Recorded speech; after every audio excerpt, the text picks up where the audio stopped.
thrilled to be your head football coach and lead this program as Coach Spurrier has raised the level here, raised the expectation level here, and we're excited about meeting that challenge and that opportunity, and we embrace everything as far as the expectations of winning championships here in Columbia, and that's going to happen. I want to thank President Pastides and investing the confidence in me to get the job done. There's no question that any organization's got to have leadership at the top, and since 2008 he's done a phenomenal job here at South Carolina, and to be able to sit in his beautiful home last night with his wife Patricia and talk to them and see how down to earth they are and their genuine thoughts about the University of South Carolina and where this program is headed.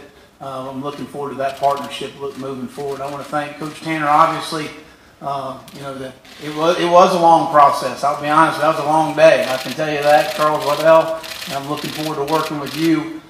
Great to have dinner last night with Coach Tanner and Karen, his wife, and his 3 children, Luke and Maggie and Gracie. If you ever wanted to get some energy, go hang out with them a little while. They fly around the table now. They're a lot of fun. But we had a great time last night. And as we started this process and talking to him and his vision for the head coach at South Carolina, his vision for this program and where he sees it headed, it got me more and more excited. But more than anything in the process, him talking about him coming to South Carolina and his vision for the baseball program. Because I really see myself a little bit, somewhat like Coach Tanner, a blue-collar guy, going out and work you. And a guy that's got a tremendous vision for where we're going to head with this thing, and we're going to have a lot of fun doing it. But Coach, I appreciate your support and investing the confidence in me to be here. I'm certainly excited about that. I can't go any further without thanking my wonderful wife, Carol. She is a great mom, and I'd like to stand up, please.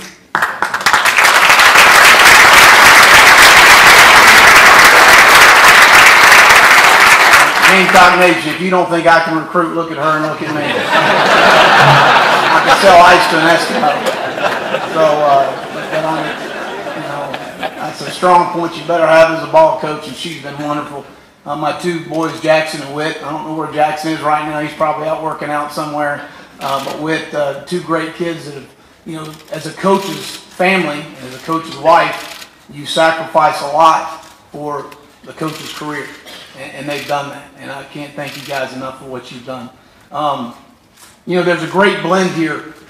Anytime I meet with a student athlete, I talk in terms of a great blend academically, athletically, socially, and spiritually for what you're looking for in a school. And I see that here at South Carolina. I look at academically what we've done with our student athletes, the Doty Center, and that's the best areas in the country.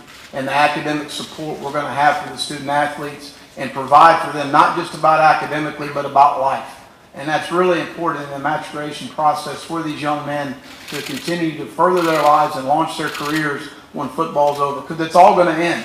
Less than 4% of the young men that play college football make it more than 4 years in the National Football League, and that's where retirement cuts off. So let's be realistic about how long they're going to play after their careers are over here at the University of South Carolina. And the support from that center and from the people within that center is outstanding. The spiritual support to give the young men outlets for what they want to be able to accomplish, and to make sure there's things and there's people that they can talk to that maybe they won't talk to Coach Muschamp about, but they certainly have those people to reach out to. And then socially, the diverse campus that we have that certainly Coach President Pastides has really pushed for. It's really exciting that a young man can come on this campus, but also in the city of Columbia, and have a wonderful experience and a great college experience. And that's really important to me. It goes a lot further than Saturday afternoon with me. You know, we're with them Sunday through Friday, and the growing process of a young man and the future leaders of our country. And that's really important to me. And then athletically, football's a developmental sport, so you've got to develop. And you started with the evaluation process in high school. And it's really important to evaluate the film. I was doing that late last night and into this morning for our next signing class. And then looking at those young men, seeing if they're the right fit, see if they have the right character, if they're going to represent the University of South Carolina in the first-class manner. Again, very important to me that they're going to do that. But then develop them on the field as well. And I'll put our track record up against anybody as far as the development of players when you get them on campus, because that's critical as well. and then winning a championship. And again, as I said earlier, Coach Spurrier raised the expectation level here, and we're gonna continue to push that forward and push the envelope to winning championships consistently here in Columbia. And I look forward to doing that. I met with the team last night and really asked them 3 things that they would bring every day to work. And that number 1 is just great energy in what you do. Whether it's academically, whether it's athletically, whatever you do in life, let's do it hard. Let's do it with great energy and great passion with what you're trying to do. Talked about great effort. Whatever you do, let's give great effort. You know, if you do that, good things are going to happen for you eventually. And then obviously you got to have a positive attitude in everything you got. You look at the facilities here, and I know, talking in terms of the new operations facility, I'm really excited about that. But everything is on par for us to be very, very successful. So let's take advantage of the wonderful opportunities we have here. I talked to the team about change is inevitable in life, and growth is optional. Change happens, and a lot of times you can't do anything about it. And what's happened as far as Coach Spurrier moving on, and whether or not the staff's going to be here or not, those are things that are out of your control. But the growth you can control. So grow with us in what we're trying to do. We're going to assemble an outstanding staff. I'm going to address that as we move forward. But guys are going to do a great job and represent this university in a first-class manner. And I think the players really warmed up to that.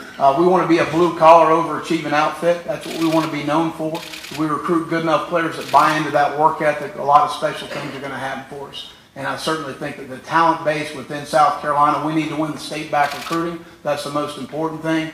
You talk in terms of going into North Carolina, Georgia, and Florida, and obviously recruiting some of the Northeast guys with direct flights from Washington and Philadelphia and New Jersey, flying directly into Columbia. You can access your kids to some kids in the Northeast, but we need to win the state back first. I understand that, and that's what we need to do, and that's where my efforts this week certainly are going to be focused. But I'm going to answer some obvious questions. First question probably would be about the offense. I think last year at Auburn was outstanding for me to work with Gus Malzahn, who first of all was a first-class individual, a great person, and an outstanding football coach. Really, probably over the last 10 years offensively, he's done as good a job as anybody in the country. And last year at Auburn was fantastic for me. Sit back and see how he administered some things. And that's really identity-wise what we want to be. We want to be on the ball. We want to be fast. We want to be physical.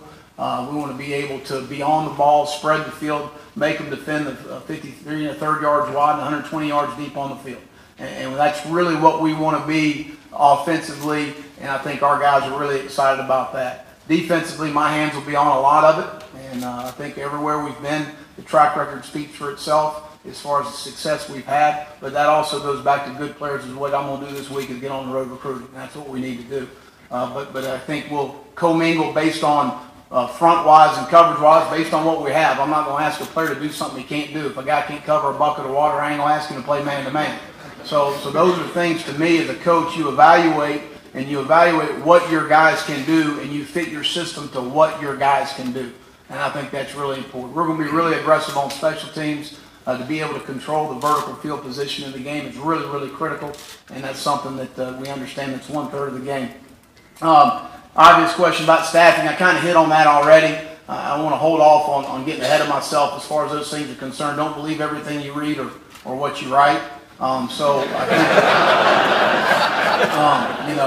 I know everybody's got the staff figured out, and just let me know when you know. So we have an outstanding staff here, and I met with some of those guys last night, and moving forward, I'm going to hire the best guys for us. I'm going to hire the right fit for us, the best coaches for us, and the best fit for South Carolina. And that may take some time, and I'm not going to put a timetable on it, because at the end of the day, you want the best fit for our young men. It's our job as coaches to really service the players. If it weren't for the players, we wouldn't have jobs. Now, within that, we've got to hold them accountable to make them dependable and continue to grow and mature as young men, as athletes, as students, and all of those things. But we're going to hire the best staff available. Probably will get some questions about sideline demeanor. Coach Tanner and I have talked extensively about his expectations as the head coach of the University of South Carolina. And I'm certainly in accordance with everything that he wants done. I am a passionate guy. I do have a competitive edge about me. I do coach with a lot of energy on the field. And I want our players to play with relentless effort and great energy and great passion. Because I have been coaching a long time, and I do know that your players generally take the personality of the coach. And I want our guys playing with that type of competitive edge every time they go out, but also representing South Carolina in a first-class manner. and that's what we're going to do. I know one thing, I'm going to be really excited of running out of that tunnel Williams-Brice in 2001 cranks up. I can tell you that right now. It gets goosebumps thinking about it, but really excited about that. I'll probably get asked about, what happened at Florida and what did you learn, and I think it's great to reflect, have some perspective on what you did well, because we did a lot of things very well. It didn't end the way I wanted to. My first day on the job, I sat with our president, Dr. Bernie Matchin, and came in my office one-on-one and shut the doors and said, clean it up. You need to clean the place up. And we did that. We did that. We left the program much better than we inherited. It didn't end the way we wanted to, but we graduated our players with the highest grade point average in school history for consecutive semesters, my last 4 semesters there, and we did things the right way. So certainly, anytime you're able to reflect and take some perspective on what happened, you got to be willing to learn. That's one of the things you got to be able to do is look back, and there's nobody that's going to be more self-critical of themselves than myself as far as what we need to do to be successful as we evaluate ourselves moving forward here. And with that, I'll open it up for any questions you might have.